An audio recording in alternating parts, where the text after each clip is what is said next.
Hello एस्पिरंट्स, मी मिथुन Bhosale स्वयंच्या online प्लॅटफॉर्मवर तुमच्या सगळ्यांचं परत एकदा खूप खूप स्वागत करतो. मे 2023च्या चालू घडामोडीमधला आपण आज एक नवीन टॉपिक सुरू करतोय, तो म्हणजे पर्यावरण. सुरू करूया आपलं आजचं एक्साइटिंग लेक्चर. पहिली न्यूज एक फार महत्त्वाची आहे. बंगालच्या उपसागरामध्ये एक चक्रीवादळ त्या ठिकाणी आलेलं होतं आणि त्या चक्रीवादळानं बरेच विक्रम त्या ठिकाणी केलेले आहेत. ओके, कोणतं चक्रीवादळ आहे, कोणी त्याचं नामकरण केलं, आपण सगळं वन बाय वन त्या ठिकाणी बघणार आहोत. ओके, सो ते वादळ जे आहे त्या वादळाचं नाव आहे मोखा चक्रीवादळ. बऱ्याच वर्तमानपत्रांमध्ये किंवा नोट्समध्ये वगैरे तुम्ही मोचा वगैरे वाचलं असेल. मोचा नाही आहे, it's a Mokha. Okay, Mokha नावाचं एक कॉफीसाठी प्रसिद्ध असलेलं गाव आहे किंवा बंदर शहर आहे. त्या शहराच्या नावावरनं त्याला मोखा चक्रीवादळ असं नामकरण करण्यात आलेलं आहे. सो यंदाच्या वर्षातील उत्तर हिंदी महासागरातील हे पहिलं चक्रीवादळ आहे. लक्षात ठेवा, उत्तर हिंदी महासागरातलं, रादर आपण म्हणू शकतो की बंगालच्या उपसागरामधलं हे पहिलं चक्रीवादळ आहे. येमेन या देशानं या चक्रीवादळाचं नामकरण मोखा असं केलेलं आहे. का मोखा असं केलेलं आहे? कॉफी उत्पादनासाठी येमेन या देशातलं मोखा नावाचं एक गाव प्रसिद्ध आहे किंवा बंदर शहर प्रसिद्ध आहे. सो लक्षात ठेवा, मोखा काय आहे तर मोखा हे येमेन देशातील कॉफीच्या उत्पादनासाठी प्रसिद्ध असलेलं एक बंदर शहर आहे. म्हणजे बंदराला लागून असलेलं शहर त्या ठिकाणी आहे. किंवा तुम्ही जर मोठ्या मोठ्या कॉफी शॉपमध्ये गेला असाल तर तिथं तुम्हाला मोखा नावाची कॉफी सुद्धा प्यायला मिळते बघा. ओके, सो मोखा हे कॉफी उत्पादनासाठी प्रसिद्ध असलेलं येमेन देशातील एक बंदर शहर आहे.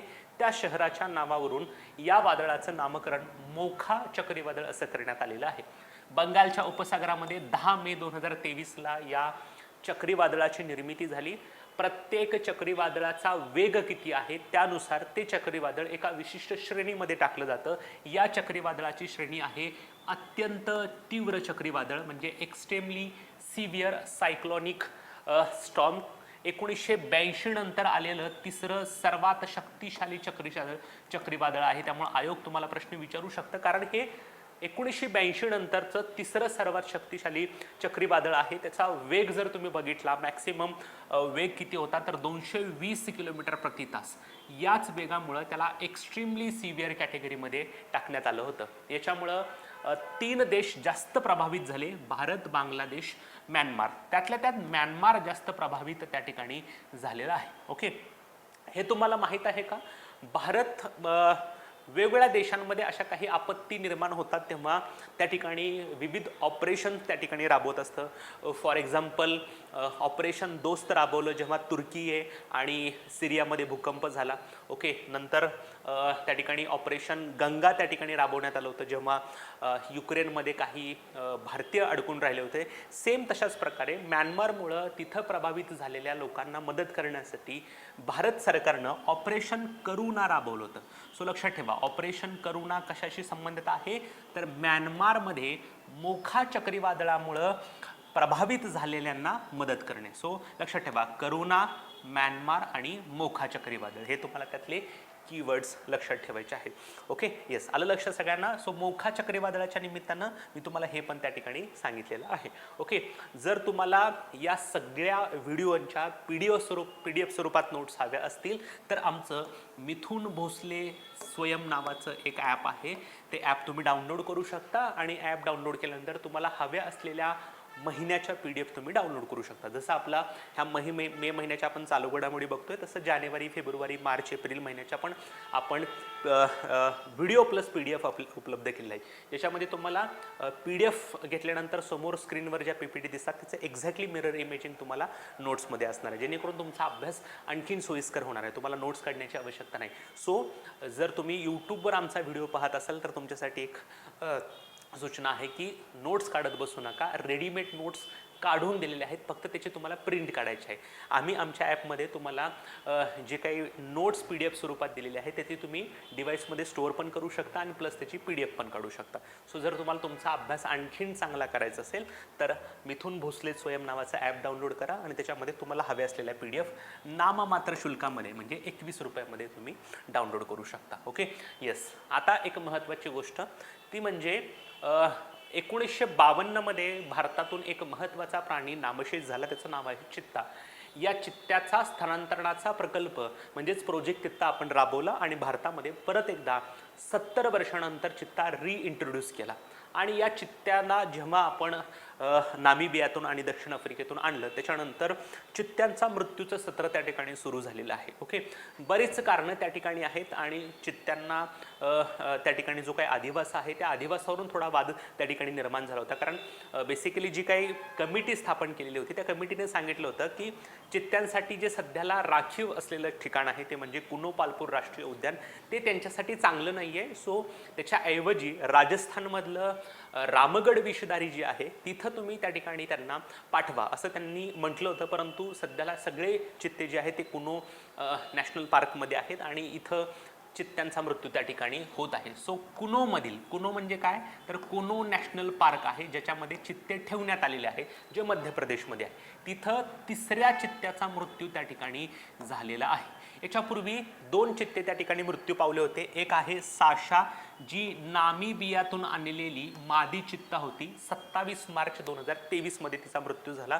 आणि दुसरा आहे उदय नावाचा त्या ठिकाणी चित्ता, जो दक्षिण आफ्रिकेतून आणलेला नर चित्ता त्या ठिकाणी आहे. सो जर तुम्ही बघायला गेलं, मार्चमध्ये मृत्यू झाला, एप्रिलमध्ये मृत्यू झाला आणि आता मेमध्ये 3रा चित्ता मृत्युमुखी पडलेला आहे. त्याचं नाव आहे दक्षा. दक्षा ही दक्षिण आफ्रिकेतून आणलेली मादी चित्ता त्या ठिकाणी आहे. सो आत्तापर्यंत जे आपण चित्ते आणलेले होते त्यातल्या 3 चित्त्यांचा मृत्यू झालेला आहे. म्हणजे 20 चित्ते टोटल आपल्याकडे होते, त्या 20 मधले 3 चित्ते त्या ठिकाणी गेलेले आहेत. सो आपल्याकडं 20 वजा 3 त्या ठिकाणी 17 चित्ते त्या ठिकाणी राहिलेले आहेत. ओके, ही एक महत्त्वाची बाब त्या ठिकाणी आहे. सो आपण आणलेल्या चित्त्यांपैकी पहिल्यांदा आपण नामिबियातून 8 चित्ते आणले, दक्षिण आफ्रिकेतून 12 आणले, अशी टोटल 20 संख्या झाली. ती 20 मधले 3 त्या ठिकाणी मृत्युमुखी पडलेले आहेत. सो भारतामध्ये सध्याला 17 चित्ते शिल्लक राहिलेले आहेत आणि सलग 3 महिन्यामध्ये 3 चित्ते त्या ठिकाणी गेलेले आहेत, साशा, उदय आणि आता दक्षा. तो दक्षिण आफ्रिकेतले 2 गेलेले आहेत. पण आणखीन एक महत्त्वाची आणि हैराणकारक गोष्ट ही आहे की आपण एक नामिबियातून आणलेली मादी चित्ता होती, तिचं नाव होतं ज्वाला, तिला पूर्वी सियाया असं म्हणायचं. सो ह्या सियायाला 4 बछडे त्या ठिकाणी झाले होते. त्या 4 बछड्यांपैकी 3 पल्लांचा देखील मृत्यू त्या ठिकाणी झालेला आहे. सो पहिल्यांदाच भारतामध्ये खूप वर्षानंतर चित्त्यांचे बछडे जन्माला आलते. त्या चित्त्याच्या बछड्याच्या आईचं नाव होतं सियाया, नंतर तिचं नाव बदलून ज्वाला असं करण्यात आलं होतं. त्या ज्वालाला टोटल 4 पिल्लं झाली होती आणि ह्या 4 पिल्लांपैकी 3 पिल्लांचा मृत्यू त्या ठिकाणी झालेला आहे. आणि कारणं फार म्हणजे असं वाटतं की एखाद्या तुम्ही एनजीओला जरी सांभाळायला दिलं असतं तरी त्या ठिकाणी त्या पिल्लांचा चांगला सांभाळ झाला असता. तीव्र उष्णता आणि अपुरे पोषण या कारणास्तव त्या ठिकाणी या 3 बछड्यांचा देखील मृत्यू झालेला आहे. सो मोठे 3 आणि छोटे 3 असे टोटल भारतामध्ये 6 चित्ते त्या ठिकाणी मेलेले आहेत आणि हे आपल्यासाठी चांगली बाब नाही आहे. जर आपण एवढा मोठा खर्च करून हे चित्ते रिइंट्रोड्यूस करत असेल तर आपली वैयक्तिक जबाबदारी आहे, राज्य सरकारची आणि केंद्र सरकारची जबाबदारी आहे की त्यांना प्रॉपर संरक्षण भेटलेलं पाहिजे. ओके, सो आलं लक्षात सगळ्यांना. 3 चित्ते कुठले आहेत ज्यांचा मृत्यू झालेला आहे? साशा, उदय आणि दक्षा. आणि सियाया नावाची जी काही मादी चित्ता होती तिला त्या ठिकाणी 4 बछडे झाले होते. 4 बछड्यांपैकी 3 बछड्यांचा मृत्यू त्या ठिकाणी झालेला आहे. Okay, yes. नंतर आहे जागतिक स्थलांतरित पक्षी दिवस म्हणजे वर्ल्ड मायग्रेटरी बर्ड्स डे. एका ठिकाणाहून दुसऱ्या ठिकाणी पक्षी स्थलांतरित करत असतात. एक ठिकाण म्हटलं मी, तसं बघायला गेलं तर एका देशातून दुसऱ्या देशात, एका खंडातून दुसऱ्या खंडामध्ये एवढ्या मोठ्या प्रमाणात त्यांचं मायग्रेशन त्या ठिकाणी होत असतं. एका विशिष्ट काळामध्ये एक खंड सोडून ते दुसऱ्या खंडामध्ये येतात, काही दिवस तिथं वास्तव्य करतात आणि परत ते आपल्या मूळ खंडामध्ये त्या ठिकाणी जात असतात. महाराष्ट्रामध्ये बरीच ठिकाणी आहेत. उजनी जे काही डॅम आहे त्याच्या आजूबाजूचा प्रदेश असेल किंवा नांदूर मधमेश्वर असेल किंवा ठाणे इथली मोठी खाडी असेल तर तिथं मोठ्या प्रमाणात दुसऱ्या खंडातून पक्षी येतात आणि त्या ठिकाणी स्थलांतर करत असतात. परंतु या काळामध्ये त्यांना मोठ्या प्रमाणात प्रॉब्लेम्स त्या ठिकाणी फेस करावे लागतात आणि ह्या पक्ष्यांचं कुठेतरी संवर्धन व्हावं म्हणून जागतिक स्थलांतरित पक्षी दिवस साजरा केला जातो. या दिवसाचं वैशिष्ट्य म्हणजे हा वर्षातून एकदा नाही तर 2 वेळा साजरा केला जातो आणि तो एका विशिष्ट तारखेला. ओके, सो मे आणि ऑक्टोबर महिन्याचा जो काय 2nd सॅटर्डे आहे त्या 2nd सॅटर्डेला या दिवसाचं आयोजन केलं जातं. सो लक्षात ठेवा, जर आपण फॉर एक्झाम्पल म्हटलं की 5 जून पर्यावरण दिवस असतो, 7 एप्रिल आरोग्य दिवस असतो, 21 जून योगा दिवस असतो. ओके, सो तसं बघायला गेलं तर स्थलांतरित पक्षी दिवस हा कोणत्या एका विशिष्ट दिवशी नाही आहे, तर मे आणि ऑक्टोबर महिन्याचा दुसरा शनिवारी या ठिकाणी हा सेलिब्रेट केला जातो. 2023 मध्ये तो 13 मे आणि 14 ऑक्टोबर रोजी साजरा केला जाणार आहे. आणि या वर्षीची स्थलांतरित पक्षी दिवसाची थीम जी आहे वॉटर सस्टेनेबल बर्ड लाईफ, कारण बऱ्याच वेळेला पाण्याच्या ठिकाणी हे पक्षी स्थलांतरित होत असतात आणि त्या पाण्यामध्ये पाण्याचं संरक्षण करणं आपली त्या ठिकाणी आवश्यकता त्या ठिकाणी आहे. Okay, so water sustaining bird life अशी या वर्षीची थीम त्या ठिकाणी आहे. ओके, येस, चलो नेक्स्ट. नंतर जगातलं सर्वात वयोवृद्ध झाडाची नोंद त्या ठिकाणी झालेली आहे, ओल्डेस्ट ट्री. ओके, त्याचं नामकरण किंवा त्याचं टोपण नाव ग्रेट ग्रँडफादर असं करण्यात आलेले आहे. जी काही झाडाची प्रजाती त्या ठिकाणी सापडलेली आहे, जी वयोवृद्ध झाड म्हणून त्या ठिकाणी त्याची नोंद झालेली आहे, त्याचं नाव आहे पॅन्टागोनियन सायप्रस. चिली या देशामध्ये हा जगातला सर्वात वयोवृद्ध झाड आहे. 5000 ते 6500 वर्षापर्यंत त्याचं आयुर्मान असू शकतं असं त्याचा अंदाज त्या ठिकाणी आहे. 28 मीटर उंची आहे, 4 मीटर इतका त्याचा व्यास त्या ठिकाणी आहे. ओके, सो 2 गोष्टी असू शकतात प्रश्न विचारण्याची शक्यता. एक, हे जगातील सर्वात वयोवृद्ध झाड जे आहे त्याचं टोपण नाव त्या ठिकाणी काय, त्याचं नाव आहे ग्रेट ग्रँडफादर, किंवा ह्या जगातल्या सर्वात वयोवृद्ध झाडाची नोंद खालीलपैकी कोणत्या देशात त्या ठिकाणी झालेली आहे, तो देश आहे चिली. सो चिली आणि ग्रेट ग्रँडफादर हे 2 गोष्टी चांगल्या लक्षात ठेवा, तिथंच आयोग प्रश्न विचारण्याची शक्यता आहे. या ग्रेट ग्रँडफादरच्या पूर्वी जगातलं सर्वात वृद्ध झाड कुठलं होतं, तर ते होतं मेथुसेलाह ग्रेट बॅसिन ब्रिस्टल कोन प्रजातीचं ते झाड होतं. कॅलिफोर्नियामध्ये हे झाड होतं. 4850 वर्ष त्याचं आयुर्मान त्या ठिकाणी होतं. आणि आत्ता जे नवीन नोंद झालेलं झाड आहे त्याचं वय आहे साधारणपणे 5000 ते 6500 वर्ष.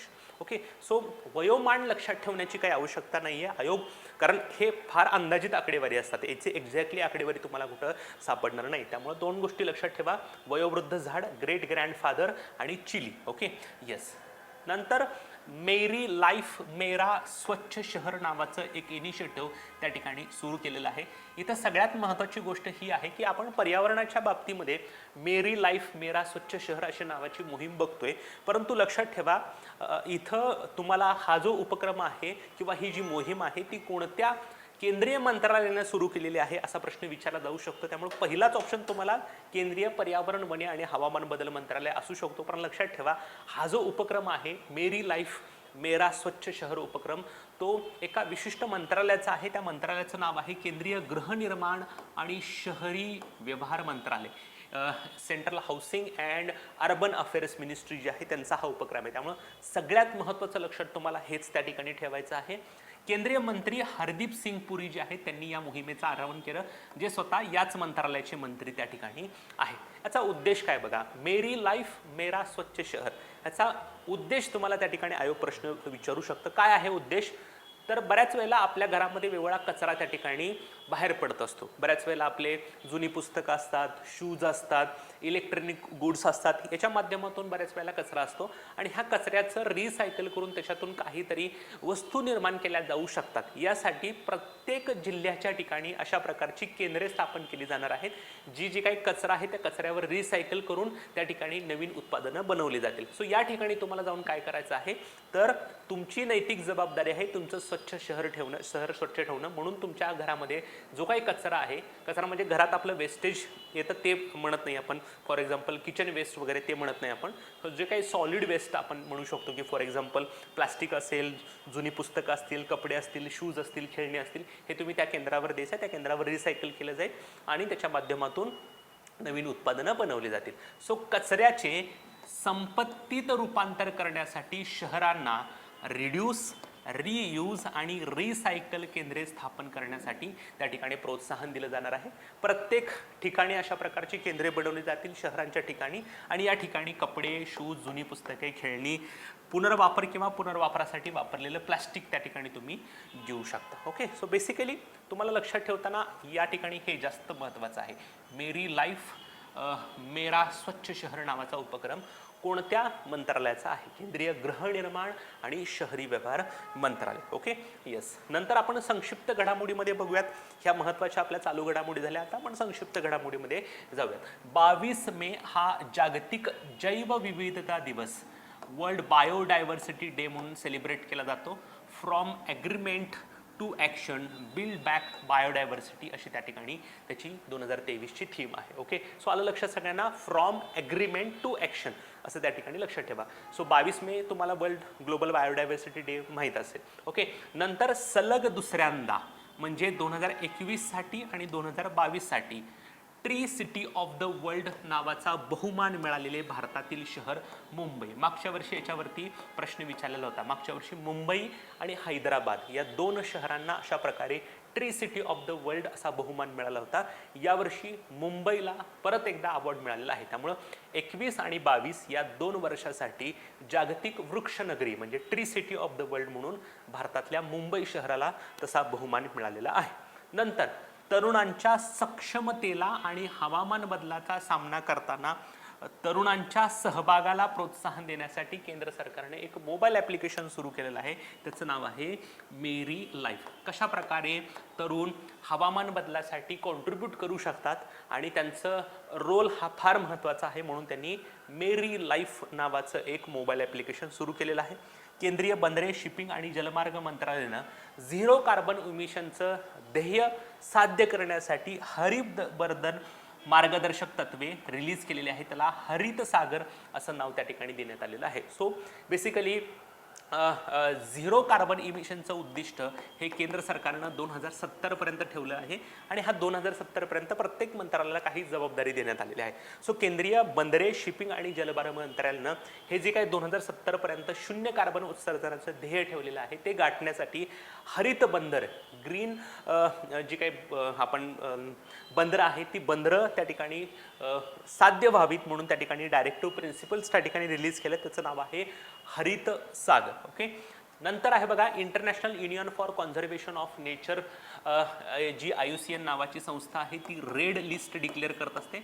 म्हणजे जगातले जे काही धोक्यात असलेले वन्यजीव असतील किंवा झाडं असतील त्यांची यादी त्या ठिकाणी असते. त्यांनी यावर्षी सांगितलं की जवळजवळ 160 प्राणी हे धोक्यामध्ये आहेत. त्याच्यामध्ये प्राणी आहेत 96 सरपटणारे प्राणी आहेत, 26 पक्षी आहेत 18 आणि उभयचर आहेत 20. नंतर जागतिक हवामान बदल परिषदेच्या म्हणजे आपण त्याला COP असं म्हणतात, कॉन्फरन्स ऑफ पार्टीज, याच्यापूर्वी एक परिषद आयोजित केली जाते. त्याला म्हटलं जातं पीटर्सबर्ग हवामान संवाद. तो यावर्षी बर्लिन या ठिकाणी आयोजित करण्यात आलेला आहे. सो माहिती असू द्या COP27 जी झालेली होती ती शर्म अल शेख इजिप्त नावाचं ठिकाण आहे. ओके, इजिप्तमध्ये ठिकाण आहे. नंतर COP28 त्या ठिकाणी होणार आहे UAE मध्ये. सो संयुक्त अरब अमिरातीमध्ये त्या ठिकाणी COP28 होणार आहे. या COP28च्या पूर्वी किंवा कोणत्याही COPच्या पूर्वी एक परिषद ऑर्गनाईज करण्यात येते. त्याला म्हटलं जातं पीटर्सबर्ग हवामान संवाद 2023. ती यावर्षी बर्लिन या ठिकाणी झालेली आहे. ह्याचं आयोजन ऑब्व्हियसली बर्लिन हे ठिकाण जर्मनीमध्ये आहे आणि COP28 कुठं होणार आहे यावर्षीची? ती होणार आहे UAE मध्ये. म्हणून त्या ठिकाणी हे दोघं त्या ठिकाणी आयोजक त्या ठिकाणी दिसत आहेत. ओके, नंतर भारतानं क्लायमेट क्लब नावाचा ग्रुपमध्ये सामील होण्याचा विचार त्या ठिकाणी केलेला आहे. सो क्लायमेट क्लब काय आहे तर G7 संघटनेनं स्थापन केलेला एक पर्यावरणीय उपक्रम त्या ठिकाणी आहे. सो G7 गटाने मजबूत हवामान कृतीला प्रोत्साहन देण्यासाठी सुरू केलेला हा एक पर्यावरणीय उपक्रम आहे. जर तुम्हाला विचारलं तर माहिती असू द्या क्लायमेट क्लब काय आहे तर G7 संघटनेनं स्थापन केलेला एक गट त्या ठिकाणी आहे. Okay, yes. सो जर तुम्ही आपला डाउनलोड केला ॲप तर तुम्हाला जसं तुम्ही आता मे महिन्याच्या चालू घडामोडी बघताय तसं तुम्हाला जानेवारी, फेब्रुवारी, मार्च आणि एप्रिल या पूर्वीच्या महिन्याच्या चालू घडामोडीचे व्हिडिओ प्लस तुम्हाला PDFs त्या ठिकाणी नाममात्र 21 रुपये शुल्कामध्ये उपलब्ध करून दिलेला आहे. म्हणजे प्रत्येक महिन्याची बॅच तुम्हाला 21 रुपयाची आहे. सो बेसिकली आपल्याकडं एका वेळेला तुम्ही चहा प्यायला गेलात तरी 10 ते 15 रुपये खर्च होतात. सो मला असं वाटतं की साधारणपणे एका चहाची किंवा 2 चहाची किंमत आपल्या एका कोर्समध्ये.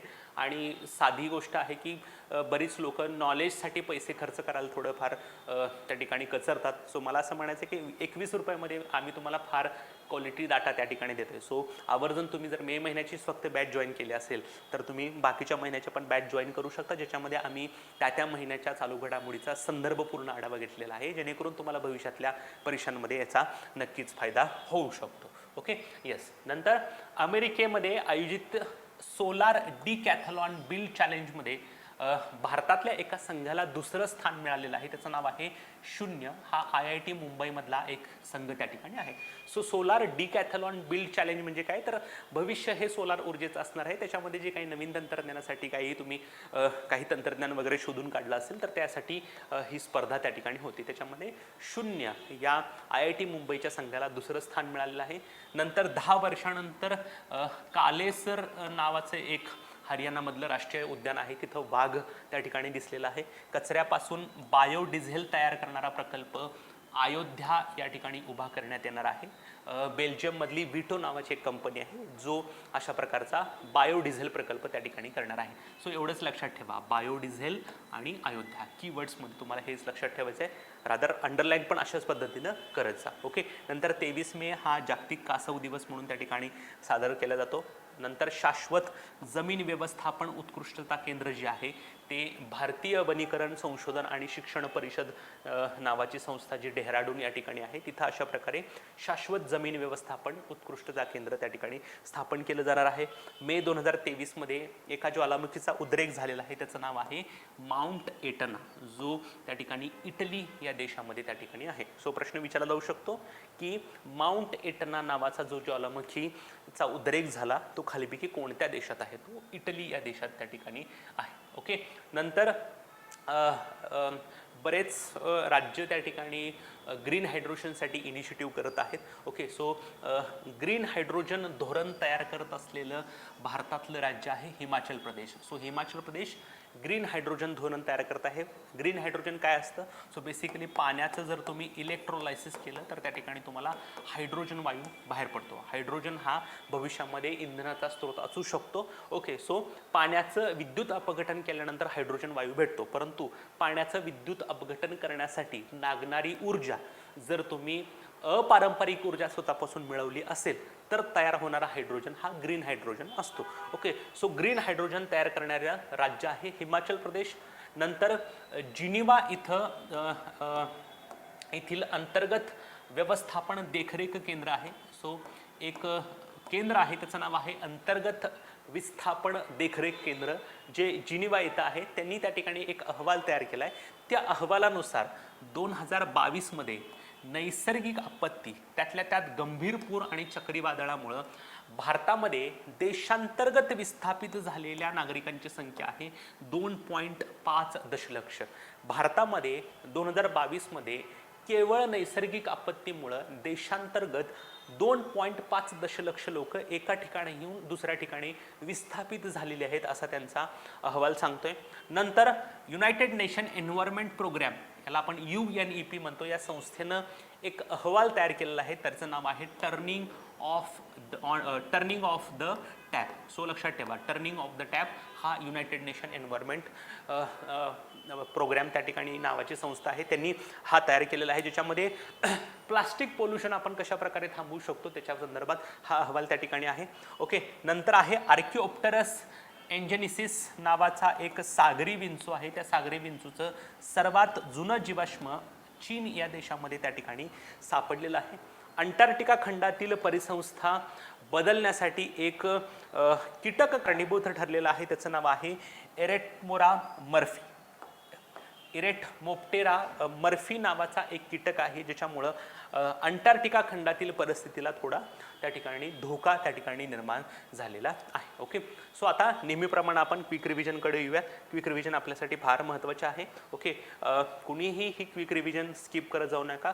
पाठीमागच्या अर्धा पाऊण तासापासून आपण जे काही शिकलेलं असतो ते 2 मिनिटांमध्ये रिवाईज करत असतो. सो पहिलं आपण बघितलं होतं मोखा नावाचं चक्रीवादळ. येमेन या देशानं त्याचं नामकरण केलेलं आहे. येमेन देशामध्ये कॉफीच्या उत्पादनासाठी मोखा नावाचं एक बंदर शहर प्रसिद्ध आहे, त्याच्यावरून वादळाचं नामकरण त्या ठिकाणी करण्यात आलेलं आहे. एक्स्ट्रीमली सिव्हिअर कॅटेगरीतले हे वादळ आहे, कारण त्याचा वेग जो आहे तो 220 किलोमीटर प्रति तास त्या ठिकाणी आहे. याच्यामुळे सर्वात जास्त प्रभावित झालेला देश आहे म्यानमार आणि याच्यामध्ये मानवतावादी मदत करण्यासाठी भारत देशानं त्या ठिकाणी ऑपरेशन करुणा त्या ठिकाणी राबवलेलं होतं. Okay, yes. नंतर कुनोमधल्या तिसऱ्या चित्ताचा मृत्यू त्या ठिकाणी झालेला आहे, त्याचं नाव आहे दक्षा, जी दक्षिण आफ्रिकेतून आणलेली एक मादी चित्ता होती. याच्यापूर्वी साशा आणि उदय या दोन चित्त्यांचा मृत्यू झालेला आहे. याच्यापूर्वी सियाया या मादी चित्त्याला त्या ठिकाणी 4 पिल्लं झाले होते. 4 पिल्लांपैकी 3 पिल्लांचा त्या ठिकाणी मृत्यू झालेला आहे. सो असा पण आयोग त्या ठिकाणी प्रश्न विचारू शकतो की भारतामध्ये खूप दशकानंतर त्या ठिकाणी चित्त्यांच्या बछड्याचा जन्म झाला, त्याच्या आईचं नाव कुठलं होतं, काय होतं? ओके, पूर्वी तिला सियाया म्हणायचं, त्याचं नामकरण आता ज्वाला असं करण्यात आलेलं आहे. सो नामिबियातून आणलं होतं तेव्हा तिचं नाव सियाया होतं. भारताने त्याचं नामकरण ज्वाला असं केलेलं आहे. ओके, वर्षातून 2 वेळा स्थलांतरित पक्षी दिवस साजरा केला जातो, मे आणि ऑक्टोबर महिन्याचा सेकंड सॅटर्डे. यावर्षी तो 13 आणि 14 ऑक्टोबरला साजरा केला जाणार आहे. वॉटर सस्टेनिंग बर्ड लाईफ अशी त्या वर्षीची त्या ठिकाणी थीम आहे. जगातलं सर्वात वयोवृद्ध झाड जे आहे त्याचं टोपण नाव ग्रेट ग्रँडफादर असं आहे. चिली देशामध्ये सापडले पेंटागोनियन सायप्रस प्रजातीचं हे झाड त्या ठिकाणी आहे. ओके, 5000 ते 6500 वर्षापर्यंत त्याचं आयुर्मान आहे. ओके, केंद्रीय गृहनिर्माण आणि शहर व्यवहार मंत्रालयानं मेरी लाईफ मेरा स्वच्छ शहर नावाचा एक उपक्रम सुरू केलेला आहे, ज्याच्यामध्ये जी काही राज्यातली शहरं आहेत त्यांना रिड्यूस, रियूज आणि रिसायकल, याला आपण RRR म्हणतो, ही केंद्रे स्थापन करण्यासाठी प्रोत्साहन त्या ठिकाणी दिलं जाणार आहे, ज्याच्यामधून आपल्या घरामध्ये जी काही आपण कचऱ्यात टाकणाऱ्या गोष्टी आहेत त्या आपण त्या ठिकाणी रिसायकलसाठी देऊ शकतो. संक्षिप्त घडामोडीमध्ये बघा, 22 मे हा जागतिक जैवविविधता दिवस असतो. या वर्षीची थीम आहे फ्रॉम ॲग्रीमेंट टू ॲक्शन. नंतर सलग दुसऱ्यांदा मुंबईला ट्री सिटी ऑफ द वर्ल्डचा दर्जा त्या ठिकाणी मिळालेला आहे 2021 आणि 22 मध्ये. नंतर तरुणांच्या सक्षमतेसाठी आणि हवामान बदलाचा सामना करताना तरुणांच्या सहभागाला प्रोत्साहन देण्यासाठी मेरी लाईफ नावाचं एक मोबाईल ॲप्लिकेशनचं अनावरण केंद्र सरकारने केलेलं आहे. 2070 पर्यंत आपल्याला त्या ठिकाणी नेट झिरो कार्बन इमिशनचं टार्गेट अचीव करायचं आहे आणि यासाठी केंद्रीय बंदरे, शिपिंग आणि जलमार्ग मंत्रालयानं एक हरित मार्गदर्शक तत्वे रिलीज केलेले आहे, त्याचं नाव आहे हरित सागर. ओके, नंतर दरवर्षी COPच्या पूर्वी एक जागतिक हवामान संवाद त्या ठिकाणी आयोजित केला जातो, त्याचं नाव आहे पीटर्सबर्ग हवामान संवाद, जो यावर्षी बर्लिनमध्ये झाला. यावर्षीची COP म्हणजे COP28 जी होणार आहे ती UAE मध्ये त्या ठिकाणी होणार आहे. भारतानं क्लायमेट क्लबमध्ये सामील होण्याचा विचार त्या ठिकाणी केलेला आहे, जो क्लायमेट क्लब G7 गटानं स्थापन केलेला त्या ठिकाणी आहे. नंतर बायोडिझेल तयार करणारा एक प्रकल्प अयोध्यामध्ये सुरू केला जाणार आहे. शाश्वत जमीन व्यवस्थापनावरचं उत्कृष्ट केंद्र डेहराडून इथल्या भारतीय वनीकरण संशोधन आणि शिक्षण परिषदेमध्ये केलं जाणार आहे आणि इटली देशामधल्या माउंट एटना या ज्वालामुखीचा उद्रेक मे 2023 मध्ये त्या ठिकाणी झालेला होता. नंतर Himachal Pradesh green hydrogen policy त्या ठिकाणी तयार करते. भारतामध्ये 2.5 दशलक्ष लोकांनी अंतर्गत विस्थापित त्या ठिकाणी झालेले आहे, त्याचं कारण आहे नैसर्गिक आपत्ती. ओके, युनायटेड नेशन एन्व्हायरमेंट प्रोग्रामनं टर्निंग ऑफ द टॅप नावाचा एक अहवाल रिलीज केला, ज्याच्यामध्ये प्लास्टिक पोल्युशन कशा प्रकारे थांबवू शकतो याची माहिती त्या ठिकाणी देण्यात आलेली आहे.